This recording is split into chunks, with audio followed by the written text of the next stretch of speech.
Hello Cobblestone Crocs, Mr. Pitts here again with another math lesson. Today we're going to be talking about division with remainders. We talked earlier this school year about division with remainders, but today we're going to talk about word problems that are division problems that have remainders and what we do with those remainders. So let's look at the first problem. It says the fourth graders are setting up the playground for field day. One of the parents brings 74 balloons to decorate the tables.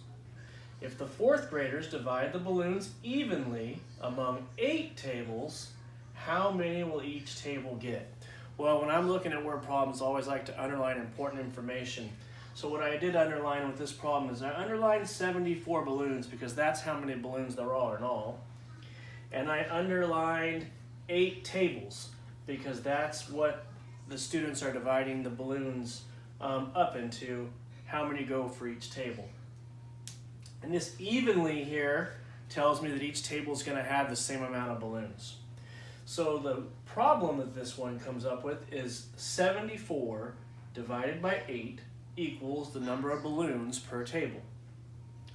So in thinking about this problem, I thought about some facts, some math facts that I know. And I know that 9 times 8 gives me 72. And I know 10 times 8 gives me 80, which would be too much. So I know that each table is going to get 9 balloons. But I have these 2 balloons left over because 9 times 8 is only 72, but I have a total of 74. So I have to think about what can I do with these balloons. Well, balloons are something you can't separate, right? I can't break a balloon into 8 different parts apart for each table. So when I think about them being evenly on all the tables, I know that each table will have 9 balloons and there's just going to be a remainder of 2. So the answer to the problem would be 9 balloons per table with the remainder of 2.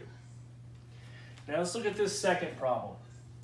It says last Saturday, Grandma brought 17 cookies for her 4 grandchildren to split evenly. How much did they each get? So again, I underlined my important information. I know there's a total of 17 cookies, and I know there's a total of 4 grandchildren. And I underline evenly again because that tells me that each grandchild is going to get the same amount. And evenly also usually tells me that I'm going to be dividing. And so the problem would be 17 cookies divided by 4 grandchildren equals number of cookies. So when thinking of this problem, I thought about the number 4. And what can I multiply times 4 that would get me close to 17? Well, knowing my facts, I know that 4 times 4 equals 16. And 4 times 5 equals 20, which would be too much. So I know it's going to go in 4 times. So I wrote 16 divided by 4 here. But I still have that 1 cookie left, right? And I'm going to be dividing that 1 cookie 4 times. So if I take a whole and I break it into parts, I'm breaking it into fourths. So I know that each child's going to get 4 total cookies and then 1/4 of the last cookie. So your answer would be 17 divided by 4 equals 4 and 1/4 cookies. You can see a difference between the 2 problems. In the first problem, you have something that you really can't break apart, balloons.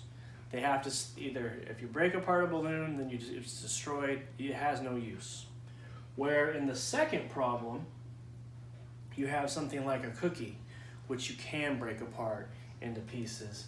And being that we worked with fractions earlier this year, we know when we have 1 whole and we're going to split it 4 ways, that we broke it into fourths. So you can see the difference between your answers. With your first problem, you have just a remainder of the 2 balloons you can't use. Where with your second problem, you actually break that remainder apart and make it part of your answer.